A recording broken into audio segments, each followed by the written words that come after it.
During the Paleolithic, from around 2.6 million to 12,000 years ago, people's daily rhythm followed the sun. At sites like Terra Amata in southern France, around 380,000 years ago, archaeological traces show well-maintained hearths where embers were carefully preserved overnight. Rekindling the fire each morning was vital for cooking, warmth, and protection from wolves, hyenas, and cave bears. Once the fire was secure, people scanned the area for animal tracks, collected fresh water from streams, and checked for tool repairs. In the Levant, at Gesher Benot Yaakov, Israel, about 780,000 years ago, evidence shows they planned water and plant collection seasonally, understanding how to make the most of yearly floods and dry seasons. Food was always the top priority. Adults divided their work, though not as strictly as stereotypes suggest. While men often focused on hunting, women gathered edible plants, seeds, fruits, nuts, and even small animals or insects. Archaeological evidence shows this wasn't a rigid split. Both men and women contributed flexibly, depending on the group's needs. Hunting large animals was risky and required skill, teamwork, and tools. Early humans moved from scavenging carcasses to actively hunting with spears, stone-tipped projectiles, and eventually bow and arrow technology. By around 20,000 years ago, fishing emerged in coastal and river communities, using bone hooks and woven nets. But hunting success was unpredictable, so plant gathering formed a reliable backbone of their diet.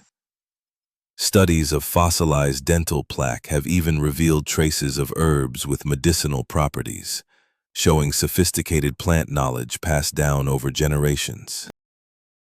Hunting and gathering took up the majority of daylight hours.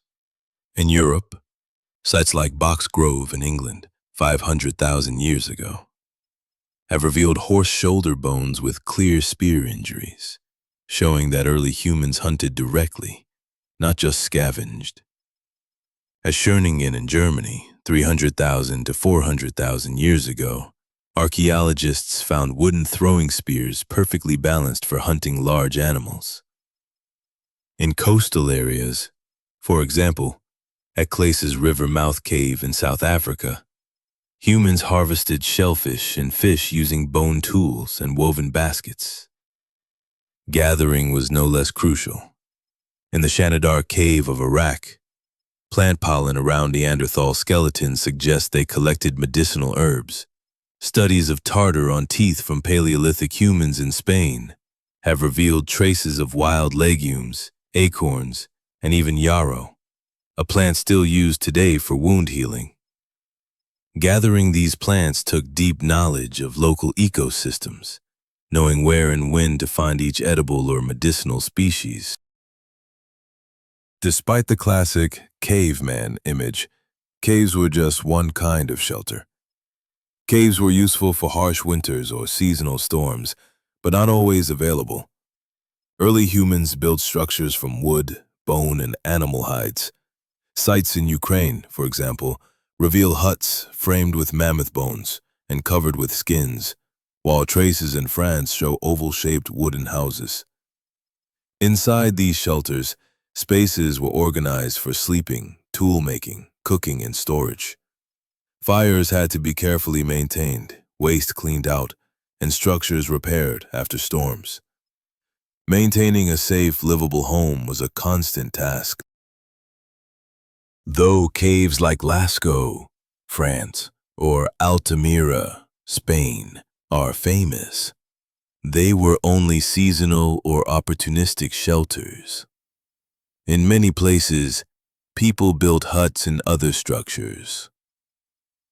At Mezirich in Ukraine, about 15,000 years ago, circular dwellings were built from mammoth bones and covered with animal hides, some up to 4 meters wide. At Terra Amata, France, Oval wooden-framed huts have been identified, 8 to 15 meters long, probably housing several families. These homes were centers of daily life, organized around a hearth. Sleeping areas, food prep spots, and tool-making areas were arranged around the fire. Keeping these shelters clean and safe was a never-ending routine, including moving trash piles outside, evidenced by refuse heaps around cave entrances at sites like Dolní Věstonice in the Czech Republic. Typical Paleolithic band included 20 to 40 people, usually extended family networks.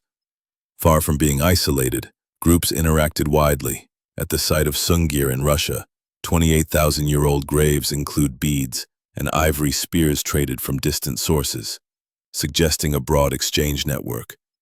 Children joined adult work from a young age, learning tool-making, tracking animals, and identifying plants through observation. At La Forêt in France, Neanderthal children's skeletons show growth patterns suggesting they were active participants in group life, not separated or sheltered. Evidence of care for disabled members comes from Shanidar Cave, Iraq, where one man survived for years despite a crushed arm and blindness in one eye, proving he was supported by his group. Tool-making was an everyday activity. At Olduvai Gorge in Tanzania, some of the oldest stone tools date back over 2 million years. These evolve from simple flaked cobbles to the beautifully symmetrical Acheulean hand axes found at sites like Saint-Achille in France. Later embarrassment. By the Middle Paleolithic, Neanderthals across Europe and Asia made Levallois tools, stone flakes carefully prepared and struck off a core to control their shape. By the Upper Paleolithic, around 40,000 years ago, tools diversified to include bone harpoons, as in Isturiz, France, sewing needles found at Kostenki, Russia, and elaborate spear points. Wooden spears from Schöningen, 300,000 years ago, show craftsmanship rarely preserved in the archaeological record. In China, the Xianrendong cave pottery from about 20,000 years ago reveals early ceramic containers for cooking or storage, the world's earliest pottery. Paleolithic people also expressed themselves through symbolic art. The oldest known abstract engravings come from Blombos Cave in South Africa, showing geometric patterns on ochre. In Europe, cave art exploded around 30,000 to 20,000 years ago, with breathtaking images at Lascaux, Chauvet, and Altamira, showing animals, handprints, and mysterious symbols. Music is evidenced by bone flutes from Holy Fells in Germany, dating back over 40,000 years.